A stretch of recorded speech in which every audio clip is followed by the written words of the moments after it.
Soy el doctor Antonio Morales Ábalos, soy médico neumólogo. El día de hoy vamos a presentar el tema secuelas respiratorias en un paciente post-neumonía COVID. El objetivo de esta presentación es reconocer las secuelas más frecuentes que es causada por una neumonía COVID y el impacto que este puede conllevar hacia el estado de calidad de vida de la persona, así como la actividad física. Bueno, eh, voy a detener. Para comenzar, bueno, ya los objetivos presentados, vamos a comenzar recordando brevemente la estructura del SARS-CoV-2. Este SARS-CoV-2 es un virus, el cual se caracteriza pues por tener un diámetro entre 60 a 120 nanómetros, en la cual la proteína más estudiada y presentada al momento es la proteína S, pero no es la única en su estructura. En esta ocasión hay que recordar la proteína N, que es básicamente la del núcleo cápside, y va a ser muy importante, sobre todo para la secuela COVID. Recordemos además que el coronavirus llega a unirse a la célula respiratoria para posteriormente por endocitosis lograr ingresar a la célula para multiplicar su ADN, finalmente multiplicarse este mismo y salir al exterior. Saliendo a nivel extracelular, lo que va a hacer es generar inflamación, estimular factores quimiotácticos, interleuquinas, factor de necrosis tumoral alfa, para desencadenar una cascada proinflamatoria, así como una cascada de procoagulación y alterar, ¿no? Alterar la integridad de la membrana alveolo-capilar, generando un edema alveolar, además de un incremento del intersticio pulmonar, así como microtrombos que va finalmente a ocasionar la disnea. Entonces, el primero a mencionar es el síndrome de secuelar post-COVID.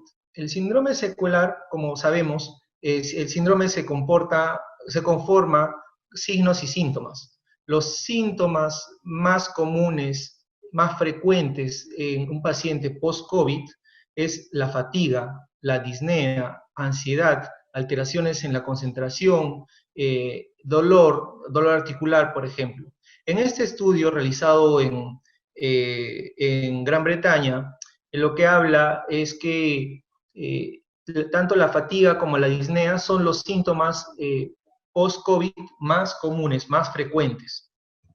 En este otro estudio, en el cual se hizo un seguimiento durante 2 meses en total, después de inicio de síntomas, sigue siendo la fatiga y la disnea los síntomas más frecuentes en la etapa post-COVID, post-infección, ¿no? En la etapa después de haberse recuperado o salido de hospitalización. El segundo punto a mencionar es el EPID secuelar o fibrosis secuelar. Es importante mencionar que no es una fibrosis idiopática aquella que evoluciona sin una causa aparente y que puede tener un final fatal a corto plazo. Esta es una fibrosis desencadenada por una injuria infecciosa en este caso, ¿no? Bueno, primero para comenzar hablando de la fisiopatología habitual de la fibrosis. ¿Qué pasa con esto? Tiene que suceder una injuria, una lesión inicial que va a alterar el endotelio, el epitelio, activar factores agregantes o activantes de plaquetas para formación de coágulos, ¿no? Formación de fibrina como tal.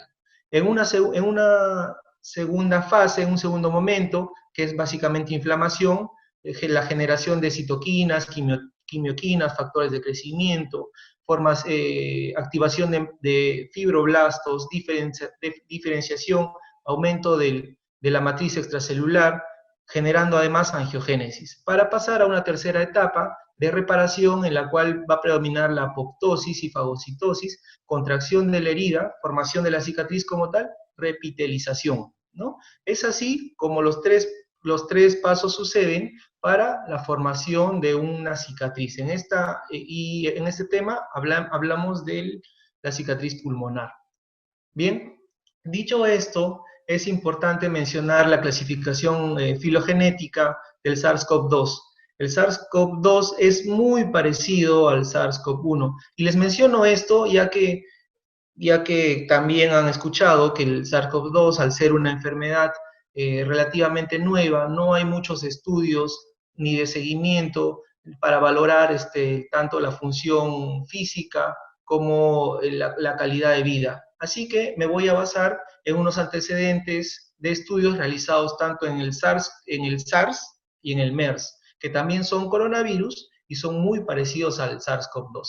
Sobre todo el SARS-CoV, es decir, o llamémoslo así, el SARS-CoV-1, la nucleocápside es hasta el 90% similar al SARS-CoV-2.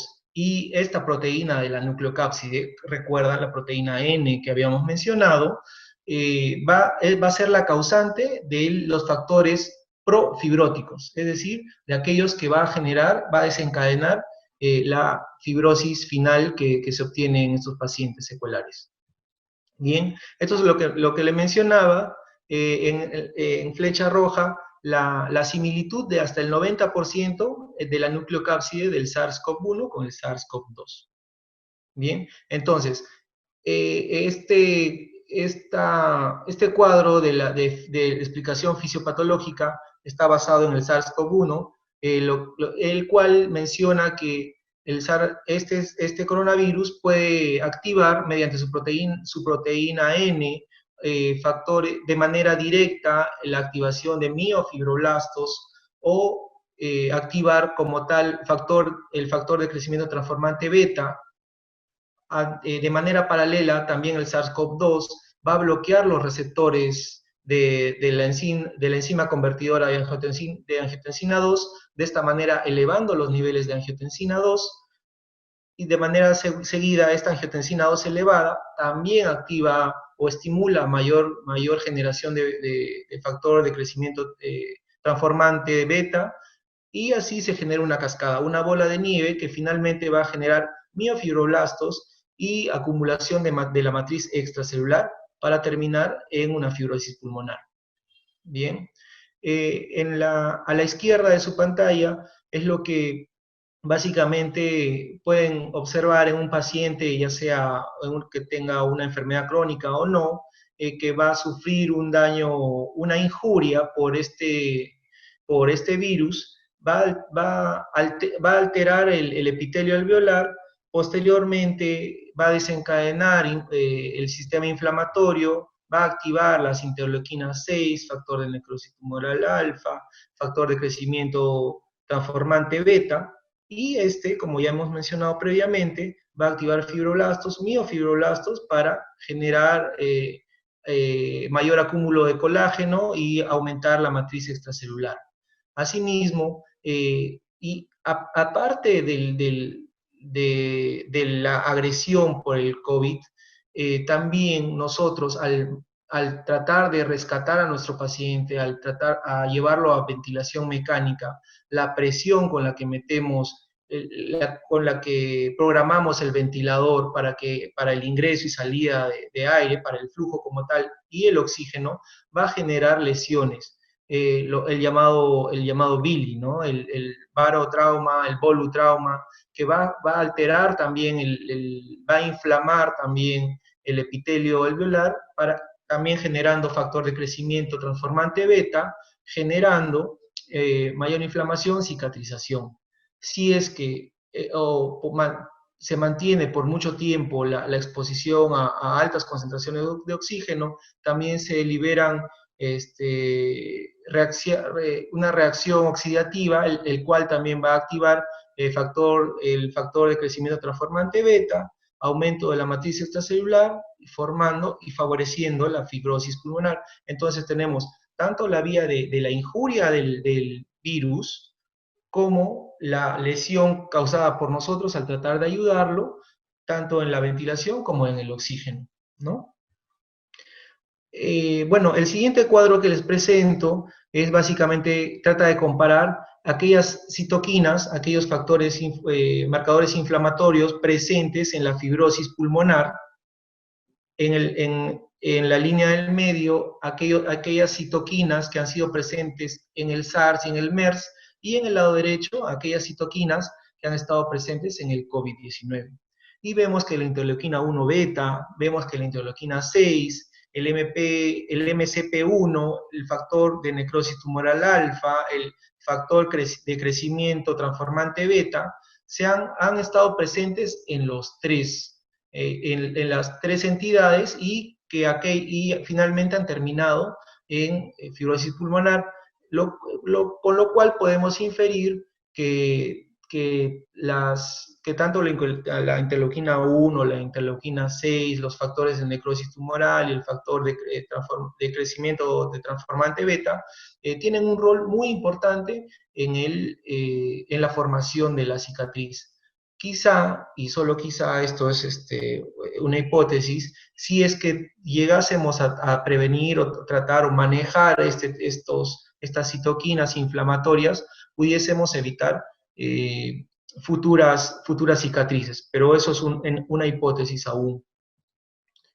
Bueno, en la siguiente lámina les presento a 3 pacientes de diferentes evoluciones. El A, como pueden ver ustedes, bueno, les comento, la primera línea es de las tomografías del ingreso. La segunda columna es la que han presentado la tomografía a la semana. Y la columna del final es aquella que ha sido tomada a las 3 semanas. Entonces vemos que el paciente A ha tenido una lesión leve con un vidrio esmerilado pequeño, en la región periférica, el lóbulo inferior de pulmón izquierdo, que a la semana fue desapareciendo y a las 3 semanas pues desapareció por completo. Diferente a los pacientes B y los pacientes C, que tuvieron un mayor impacto, una mayor inflamación inicial, a la semana fueron cicatrizando con formaciones consolidativas, radiopacas o hiperintensas, para hablar con más propiedad, con lesiones reticulares, con vidrio esmerilado más denso, con crazy paving. Entonces, finalmente van a terminar en un pulmón secuelar fibrótico. Así como vemos en el paciente C. El paciente C, la lesión inicial fue muy brutal. A la semana, pues ya se ve el vidrio, el crazy paving, con imágenes de consolidación en el lóbulo inferior derecho, para posteriormente, a las 3 semanas, consolidar en ambos lóbulos inferiores y quedar como secuela. Bien, entonces, como les mencionaba, la severidad de la neumonía inicial va a tener mucho que ver como pronóstico o final en la secuela, ¿no? El daño microvascular, la ventilación mecánica, la hiperoxigenación también tienen un rol de afectación que va a favorecer a la fibrosis pulmonar. Esto obviamente va a depender mucho de la edad también, adicionalmente de las comorbilidades, y si el paciente tiene como antecedente de ser tabaquista o no, ¿no? Todo esto sumado, pues, va a alterar la difusión de gases, básicamente el monóxido de carbono, en la prueba de difusión de monóxido de carbono, más conocida como DELCO, va a estar disminuida los valores, en menos de 80%. Para realizar una capacidad de ejercicio traducida en prueba de caminata de 6 minutos, también va a estar reducida, así como la calidad de vida de estos pacientes, ¿no? Evaluados mediante cuestionarios como el St. George, por ejemplo, como el Short Form 36. Bueno, hasta ahí la fibrosis pulmonar. Otro síndrome muy frecuente que estamos viendo en pacientes post neumonía COVID es el síndrome de platimnea ortodioxia. ¿En qué consiste este síndrome?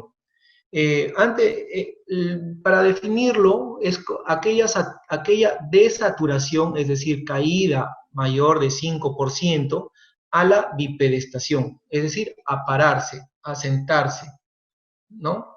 Entonces, para continuar con ello, es necesario recordar las zonas de West pulmonares, ¿no? Hablemos de fisiología. La zona 1, la zona 2, la zona 3. La zona 1, que está más direccionada a los ápices, a las puntas del pulmón, son regiones mejor oxigenadas. Las bases son mejor ventiladas y mejor perfundidas, ¿no? Entonces, la base es la zona 3. La zona 2 es un intermedio. Si ponemos al paciente en decúbito supino, la zona 1 va a ser a la región proximal, es decir, a lo más arriba posible. La zona 2 en el intermedio y la zona 3 en la zona de declive. ¿Bien? Entonces, y esto es lo que sucede, lo normal, ¿no? Cuando una persona está en supino, son la perfusión es mejor en la zona de declive, es decir, más hacia la espalda, y la ventilación es mejor hacia la cara anterior del tórax. Si lo ponemos en prono, la perfusión va a estar mejor en, va a ser en la zona posterior, que al fin y al cabo en esta situación va a estar en la parte superior, y la ventilación también va a ser mejor, va a ser mayor en la región dorsal, pero recordemos que al estar en prono esto va a estar más hacia el cielo, por decirlo así. Entonces, recordemos, si el paciente que queda con secuelas pulmonares que predominantemente, o fibróticas, que predominantemente está en zonas periféricas o en lóbulos posteriores, al estar dañado esa estructura anatómica, ese intersticio, lo que va a hacer es tapar su mejor zona ventilada, su mejor zona perfundida. ¿Por qué? Porque todo el peso y la gravedad va a caer por gravedad va a caer hacia la zona 1 de West, que ha sido invertida. Entonces, es por ello que se va a alterar la relación ventilación-perfusión y causando finalmente la disnea que estamos viendo. Bien, este cuadro que les presento es un estudio que fue realizado en 5 pacientes que como se pueden dar cuenta,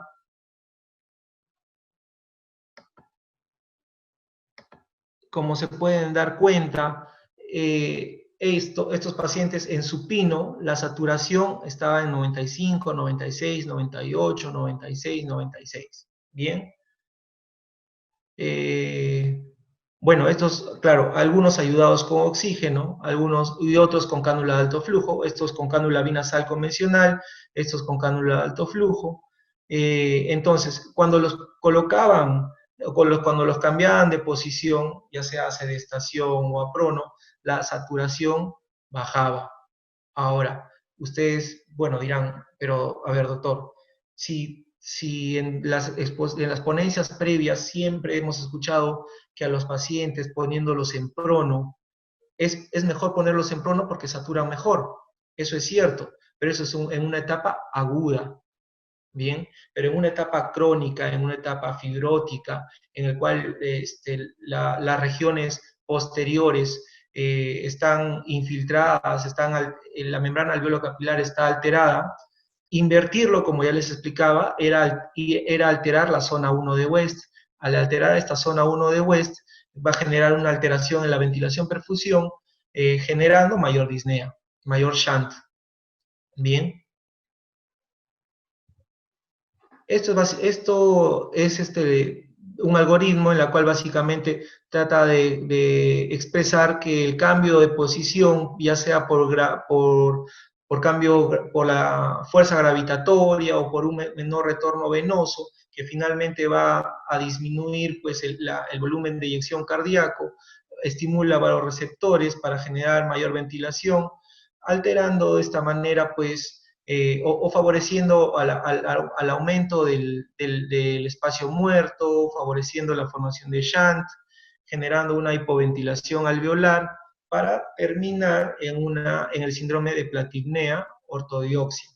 Bien, recordemos que es la desaturación al cambio de posición, sobre todo a la bipedestación y más aún a la pronación. Y esto se compara más o menos en la caída de 4 milímetros de mercurio en el AGA, ¿no? Más de 4 milímetros de mercurio. Muy bien, entonces, los siguientes artículos que les voy a presentar es básicamente basados, los dos primeros es básicamente basados tanto al SARS como al MERS, ¿no? Como les dije, nos basamos en los antecedentes, ya que el SARS tenía un 90% de similitud de la nucleocápside, sobre todo la proteína N. Bien, entonces, este estudio prospectivo del año 2003, en el cual básicamente hicieron un seguimiento de los 3, 6, 12, 18 y 24 meses, es decir, hasta 2 años siguieron a estos pacientes, imagínense, es por eso que les traigo este artículo, en el cual participaron 123 pacientes, haciendo un total de 55, el cual hace un 33% de pacientes que completaron el seguimiento. Bien, estos pacientes, aquellos que completaron el seguimiento, esta es la tabla demográfica, bien, se observó que tanto a los 3 meses, 6 meses, 12, 18 y 24, la difusión de monóxido de carbono estuvo alterada en todos los controles. Es decir, hasta los 2 años, la difusión de monóxido de carbono estuvo alterado, menor de lo normal. Acordémonos que lo normal es entre el 80 y 120%. Ellos se mantuvieron menos del 80 hasta 2 años después de haber superado la infección inicial por SARS. Bien. También expresan que el Pmax y el Pmax, que son marcadores o útiles para valorar la fuerza del diafragma, estuvieron alterados, sobre todo el Pmax. Vemos que se mantiene por debajo del 80%, ¿no? A los 2 años. Lo que nos llamaba la atención era que el Pmax, si bien es cierto, se mantuvo bien, se mantuvo alterado normal, más del 80%, pero si se dan cuenta, tuvo una tendencia a la caída. Lo mismo, algo parecido pasaba con el FEF 2575, comenzó normal, si bien es cierto, se mantuvo normal en los 24 meses, pero hubo una caída relativa, ¿bien? Y que fue estadísticamente significativo. Recordemos que el FEF 2575 nos habla de una obstrucción en pequeñas vías, ¿bien? Entonces, a tenerlo en cuenta de todas maneras. ¿Ok? Entonces, finalmente, en este estudio lo que nos describen es que hasta el 52% de pacientes que habían superado el SARS, neumonía por SARS, habían presentado alteración en la difusión de gases. Siguiendo este estudio, pero en esta ocasión para evaluar la actividad física mediante prueba de caminata de 6 minutos, aquí podemos ver lo normal, ¿bien? Para cada etapa de vida, ¿bien? Esto es lo normal. Pero aquellos pacientes que superaron el SARS a los 24 meses tenían la distancia recorrida de 542 metros, lo cual significaba que una disminución de distancia recorrida frente a sujetos sanos, ¿bien? Que fueron estadísticamente significativos. Todos vemos menos de 0.05 del P, ¿verdad? Caminaron menos que aquellos que no tuvieron la neumonía por SARS. Importante a tener en cuenta. También evaluaron el Short Form 36 con sus ítems que básicamente expresaba la salud general, la salud mental, los problemas emocionales o no. Entonces, estos de personas que no sufrieron la enfermedad, la columna azul, la mora, perdón, la lila, y los otros son los cortes, ¿verdad? A los 3 meses, a los 6 meses, 12 meses, 18 meses, 24 meses. Siempre se mantuvieron en valores menores que el normal, Es decir, hasta el momento tenemos que aquellas personas que habían sobrevivido, que habían salido de la neumonía por SARS, tuvieron un impacto tanto en la calidad de vida y en su actividad física, así como las pruebas de función pulmonar como el DELCO. Bien, en este cuadro básicamente lo que expresaba es que a los 24 meses el 78% de personas que laboran a tiempo completo habían vuelto se habían reincorporado a sus labores. El personal de salud se había reincorporado hasta un 70%, es decir, un 30% no llegó nunca a reincorporarse. Eso quiere decir que hay que tener en cuenta al coronavirus como tal. Este otro estudio que básicamente, bueno, y que fue un gran metaanálisis, tanto que recolectó información tanto del SARS como el MERS, en el cual el objetivo era determinar los resultados clínicos a largo plazo en aquellos que habían sobrevivido a infecciones por SARS-MERS después de hospitalización o ingreso a unidad de cuidados intensivos, ¿no? Inicialmente de la búsqueda de 1.169 estudios, completaron los criterios de ingreso 23 estudios, nada más. Bien, en la cual vemos que la DELCO, perdón, y aquí hubo un corte a los 6 meses, antes de los 6 meses y después de los 6 meses. Ojo, que estoy describiendo solamente lo que presentaba. Hasta aquí no se hizo ninguna intervención médica, evolución de la secuela, ¿no? Entonces, en el cual vemos que antes de los primeros 6 meses, la disminución del 27% de la DELCO. Luego de los 6 meses, la DELCO se mantuvo disminuida, pero esta vez en un 24%. Es decir, había mejorado un 3%, ¿no? Y en la prueba de caminata de 6 minutos, antes de los 6 meses, las personas habían recorrido 461 metros y luego de los 6 meses lograron recorrer 533 metros, lo cual me habla de una recuperación, tanto si bien es cierto, es discreta, es mínima, en la difusión de monóxido de carbono, como en la prueba de caminata de 6 minutos. Pero lo que sí no lograron mejorar fue el estrés postraumático, la depresión y el porcentaje de ansiedad. Así que esa también es una esfera muy importante que seguramente vamos a tomar en cuenta. Bien, hasta ahí eran los antecedentes del SARS y del MERS. De ahora en adelante les presento lo que es la evaluación funcional en pacientes por neumonía COVID. Bien, esto fue realizado en 110 pacientes, en la cual dividieron en 3 cortes: enfermedad leve, en neumonía y neumonía severa.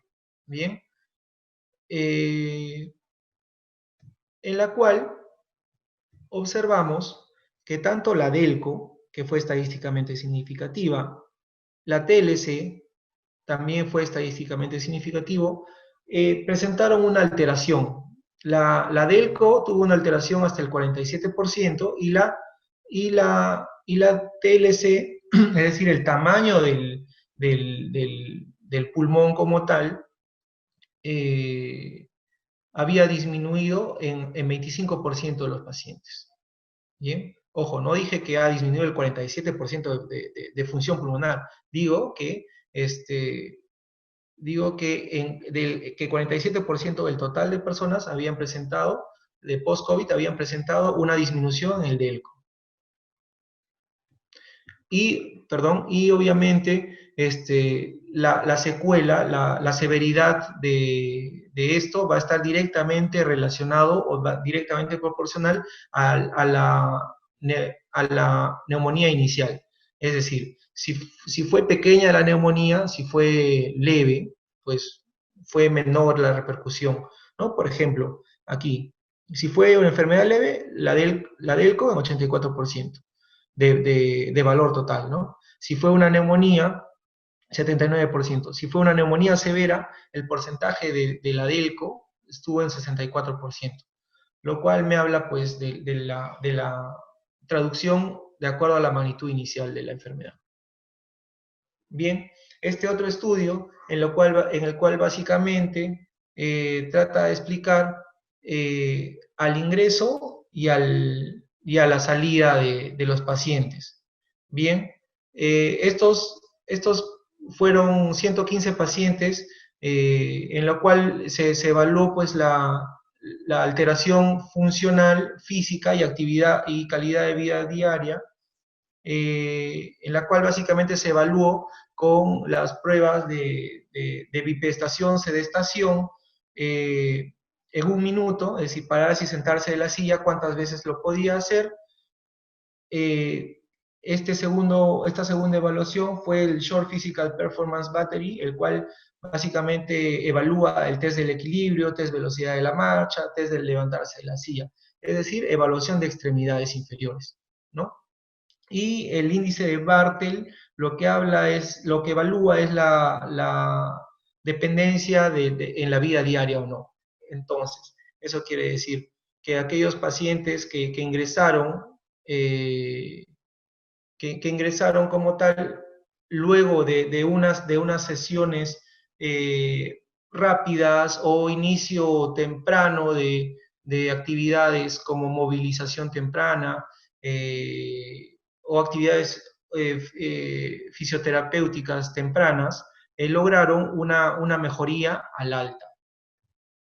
Bien. Y finalmente este estudio que les presento es basado en los antecedentes del SARS, en la cual pues se realizó un programa de entrenamiento de ejercicio supervisado durante 6 semanas, en el cual se incluyeron 133 pacientes. Cabe mencionar que no fue un programa de rehabilitación completo, es decir, no tuvo la evaluación psicológica, la evaluación nutricional, solamente la evaluación física, ¿ya? Entonces el objetivo, como les comentaba, fue evaluar la efectividad de un programa de entrenamiento físico sobre el rendimiento cardiorrespiratorio, musculoesquelético y la calidad de vida relacionada con la salud en aquellos pacientes que estaban recuperados del SARS. En el cual, básicamente, en la prueba de caminata de 6 minutos, en esta columna tenemos a los pacientes que no recibieron este programa de rehabilitación. En esta columna tenemos a aquellos que sí recibieron el programa de rehabilitación corta, pero fue básicamente, como les comento, direccionado a actividad física, no todas las esferas. Y en el cual vemos que el mayor impacto, es decir, la ganancia, la tuvimos tanto en la distancia caminada, en el consumo de oxígeno valorado en mililitros kilogramo minuto, en la fuerza del deltoides, en la fuerza del glúteo, en la fuerza de agarre, mayor cantidad de push-ups y curl-ups, en el cual mostraba pues que a estos pacientes someterse de manera temprana y un programa de rehabilitación en 6 semanas, pues física, claro, estoy hablando, mostraban una mejoría notable, ¿no? Así que por ahí va el camino. Entonces, como conclusiones, mencionar pues que la neumonía por SARS-CoV-2 puede ocasionar secuelas pulmonares como la enfermedad intersticial o fibrosis pulmonar, que es la más frecuente. No olvidemos tampoco el síndrome de, de ortopnea como tal. Además de ello, el pulmón secuelar ocasiona disminución del rendimiento físico, la alteración de pruebas, como la alteración de las pruebas de función respiratoria, como la DELCO, como la TLC, medida por pletismografía, así como la alteración de la calidad de vida relacionadas a la salud. Es importante el seguimiento de pacientes post-COVID para una intervención temprana y óptima sobre las secuelas tanto pulmonares, físicas y emocionales. Muy bien, muchas gracias por la atención. Conmigo será hasta una siguiente oportunidad. Muchas gracias.